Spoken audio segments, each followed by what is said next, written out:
Welcome back to the NFPT podcast, where we make you feel confident walking into your CPT exam. I'm your host, Erin Mahoney, General Manager of NFPT and longtime certified personal trainer. Today, we've got a sample test question on the knees caving inward during a movement assessment.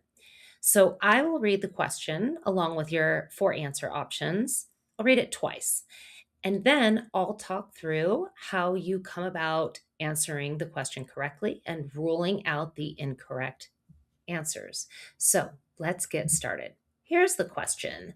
During an overhead squat assessment, you notice your client's knees cave inward. What's the best training recommendation? Is it A, strengthen the adductors with the inner thigh machine? B, strengthen the core with forearm planks? C, stretch and foam roll the adductors? Or is it D, stretch and foam roll the hip flexors? Let's read it again. During an overhead squat assessment, you notice your client's knees cave inward. What's the best training recommendation? Is it to A, strengthen the adductors with the inner thigh machine? B, strengthen the core with forearm planks? C, stretch and foam roll the adductors? Or D, stretch and foam roll the hip flexors? Now, okay, to answer this question correctly, let's start by thinking through what is actually happening when you see the knees cave inward. And this is typically when you see the knees caving inward, it is when a client is performing a squat assessment, an overhead squat assessment, or a single leg squat assessment. However, just through day to day living, you might notice that their knees cave inward when they're walking on the treadmill or when they're running or during a lunge or something else. Regardless, it's all the same movement compensation. So let's talk about what exactly is happening when those knees cave inward. There's two major joint motions that we've got to look at. The first is internal hip rotation. So the femur is rotating internally in the pelvis. And then we've got hip adduction. So remember, adduction is bringing things down to the midline of the body. So that is going closer to the midline of the body rather than hip abduction that's going up and away from the midline of the body. So if we know that when a client's knees are caving inward, that we've got hip internal rotation and hip adduction, we also know that for any movement assessment, you should be doing flexibility on the areas responsible for the joint motion. What does that mean? So, if the knees are caving inward and we know we've got internal hip rotation and hip adduction, we should stretch the muscles that perform hip internal rotation and adduction.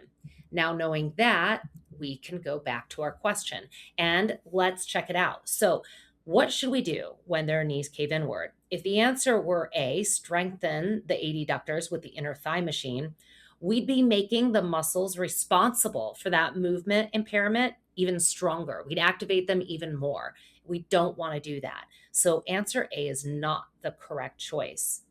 Answer option B, which is strengthen the core with forearm planks, you could guess this, but you'd be guessing wrong because it's not the best recommendation. Now, we do know that strengthening the core with forearm planks is a valuable exercise for most people, especially people who sit at a desk all day and have a weak core. But that doesn't alone address what's happening when the knees cave inward. So that's not the best answer. Then we've got answer option C, which is stretch and foam roll the adductors. To what we previously discussed, the adductors internally rotate and they also adduct the leg. So if we know we want to be stretching the muscles responsible for the joint motion, C would be an ideal answer. We are stretching, creating length, and inhibiting by foam rolling the adductors. And then lastly, option D, which is incorrect, is stretch and foam roll the hip flexors. Now, it's a good answer option. Again, like the forearm planks, it's something that most people probably need, but it's not the best option based on what we're faced with when that client's knees cave inward. All right, that's it for today. If it seemed simple, it's because it is. That's the NFPT differentiator because CPT success does not have to be complicated. Thanks for joining. And remember, if you haven't already, enrolled in the NFPT CPT core because you get more tips and tricks just like this. And if you're already enrolled in a CPT program, you can check out our recorded exam prep series because that's going to supplement any CPT program that you go through. Regardless of which one you're going to take a look at, you can use coupon code NFPT podcast 10. That's the number 10, and that'll give you 10% off any of these products. So check it out. Thanks for joining. I'll catch you next time. Stay well and keep moving. Today's episode is brought to you by Summit Professional Education. Unlock your potential with Summit Professional Education, your trusted partner for expert-led courses, flexible learning, and essential CEUs. Elevate your skills today at summiteducation.com.